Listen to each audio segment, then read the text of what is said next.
Welcome to News 20 at 5. I'm Adriana Thomas. And I'm Adriana Alexander. Thank you for joining us. Let's get right into our local news. A recent house fire resulted in one death and another injured on Towers Wood Trail. The cause of the fire is still being investigated by the Tallahassee Fire Department. The Leon County Sheriff's Office identified Marcus Jackson as the victim of a house fire who died last week. Jackson's house was fully engulfed in flames when he was pulled out of the house. The woman was injured from the fire as well as remained in critical condition as of Friday afternoon. No comment was given from the Tallahassee Fire Department after being contacted. 3 men were charged for scamming homeowners in the Florida Panhandle after Hurricane Michael. Edwards Newton, Christopher Mays, and Christian Pantazones pleaded guilty to committing wire fraud and conspiracy to commit wire fraud. This comes after the 3 men received over $300,000 promising to repair hurricane damage. After collecting a down payment, Newton eventually sent out a letter that he had not intended to do the repairs or refund their money. Each of the men faced up to 20 years in prison, and the sentencing will take place on July 2nd.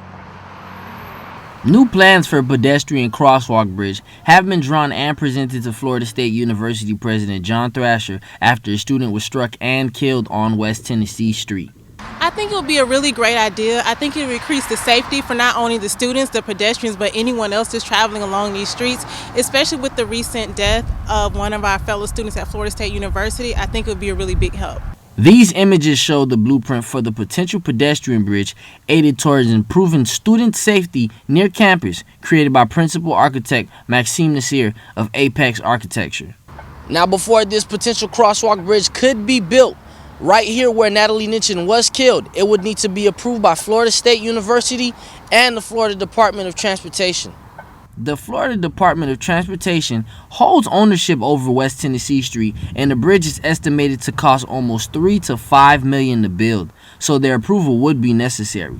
Lieutenant John Baker says the plan may not come to happen so soon, but for now, FSU's Public Safety Department are doing what they can to protect this community. We've also been meeting with our partners, our city partners, our state partners in and around the university to enhance visibility in these areas of crosswalks and intersections where our pedestrians are at a lot of the times. Reporting for News 20, this is Olden Tlafortune.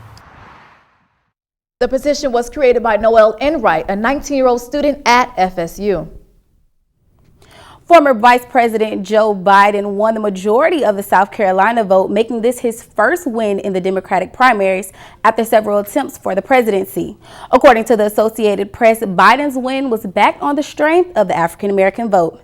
Now, in less than 8 hours, Super Tuesday will begin, giving Biden and the other candidates the opportunity to take the lead in the primaries against Senator Bernie Sanders. Moviegoers did not have a problem finding their way to theaters Saturday to watch the new thriller Invisible Man. The new movie starring Elizabeth Moss reached the top spot on the box office this past weekend. Universal Pictures and Blumhouse estimates that the film took in $29 million in its debut, showing from North American theaters alone. The R-rated thriller costed under $10 million to produce. Internationally, the Blumhouse production picked up an additional $20 million from the film. Vanessa Bryant is devastated by the allegations of deputies releasing images of the site where her husband and daughter died. On Sunday, Bryant's attorney released a statement on her Instagram account on her behalf. The statement condemned the alleged behavior and called those responsible to face the harshest possible discipline. The statement linked the accusations to the Sheriff's Department's Lost Hills Station as well as the Los Angeles County Fire Department. Bryant has requested an internal affairs investigation of the alleged incidents. The FAMU Jazz Ensemble and Essential Theater paid homage to the Birdland Jazz Club in New York City. The Jazz Ensemble paid tribute to the artists from the Birdland era. The Jazz Ensemble will be performing at Fayetteville State University's Jazz Festival in early April. In more entertainment, some sources say that Ben Stiller will be joining the latest installment of the Fast and Furious franchise. Although the Zoolander star is not known for this role, he is set to begin shooting the scenes for the upcoming F9 soon. We can see that this weather is at a little bit of a roller coaster. Monday was partly cloudy with a high of 70 and that low at 69. On Tuesday, it'll be following some of the same trend, but a little warmer with a high of 76 and a low of 64. On Wednesday, gonna be tough to stay dry as those thunderstorms start to come in with a high of 71 and a low of 62. Thursday is going to be following that same trend, so keep an umbrella close. It's going to be a high of 76 and a low of 48. On Friday, here comes that sunshine with a high of 66 and a low of 39.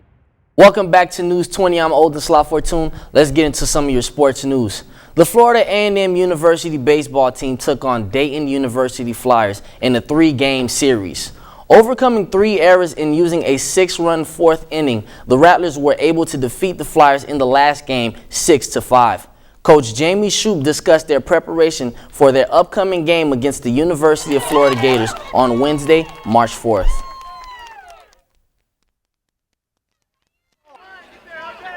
When you play good ball, you're talking about the #1 team in the country, you just have to play. You can't worry about where they're ranked. We've gone down there several years ago. They ranked 6th in the country.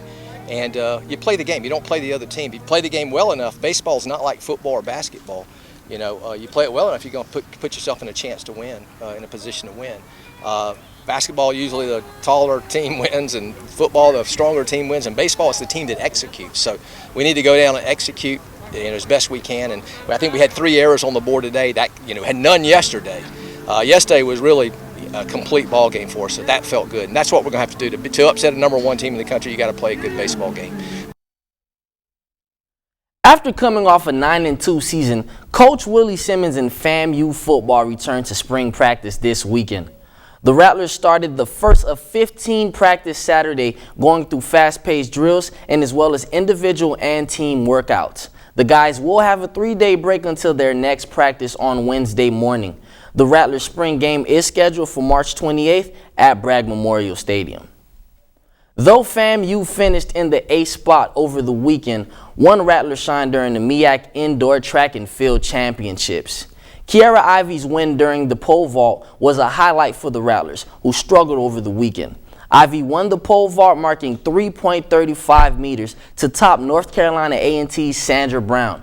The women's track and field team next outing will be in Mobile, Alabama for the South Alabama Invitational. With the Florida State women's basketball team getting ready for senior day in the Donald L. Tucker Civic Center, their latest matchup came against Notre Dame. In what was a nip-and-tuck game throughout the majority of the afternoon, neither team disappointed as Notre Dame won the game 70-67. Despite the team's loss, however, senior FSU forward Kaya Gillespie poured in 22 points along with 7 rebounds.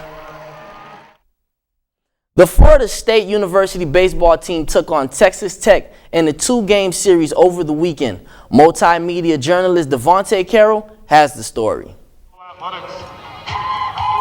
The FSU baseball team took on Texas Tech in a 2-game series this past weekend. As both teams competed in a slugfest, Texas Tech came out on top, winning both games 6-5 and 4-3. The Noles left-hand pitcher Shane Drohan made a strong presence on the mound with strikeouts in the first few innings.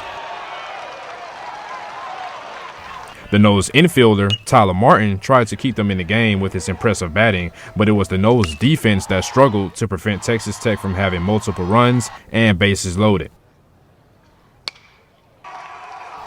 With the Noles now 8-3 in the ACC, defense is vital for them down the stretch of the season. Even though the Noles dropped both games against Texas Tech, they still hold a strong presence within the ACC conference. Now they will travel to Macon, Georgia on Tuesday, March 3rd to face off against the Mercer Bears. That's all the news I have for you today in Tallahassee. Devontae Carroll, TV 20. Saturday was the perfect day to go outside and enjoy the sunshine while learning more about the vegan lifestyle. Tom Brown Park hosted the 6th annual North Florida Veggie Fest, highlighting the many benefits of plant-based eating, and a few controversial vegan activists also attended the festival, grabbing the attention of vegans and non-vegans. The Veggie Fest also included speakers, cooking demos, live music, and eco-friendly vendors. The main goal of this event was to have healthy, sustainable, and compassionate living. That's going to do it for us tonight. For Oldens and Kalisha, and I'm Adriana. And I'm Adriana. Thank you for watching, and remember to also follow us at FAMUTVnews.com for more news updates. Have a great evening.